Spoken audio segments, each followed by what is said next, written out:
انسان جب اس کا پروردگار اس طرح آزماتا ہے کہ اس کو عزت اور نعمت دیتا ہے تو کہتا ہے میرے پروردگار نے مجھے عزت دی ہے،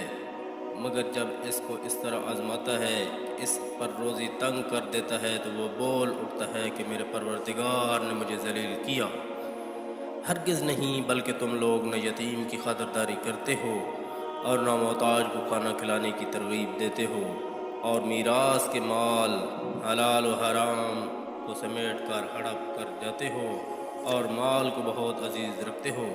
سن رکھو کہ جب زمین کوٹ کوٹ کر ریزہ کر دی جائے گی اور تمہارے پروردگار کا حکم اور فرشتے قطار کی قطار آ جائیں گے اور اس دن جہنم سامنے کر دی جائے گی، اس دن انسان چونکے گا، مگر اب چونکنا کہاں فائدہ دے گا۔ اس وقت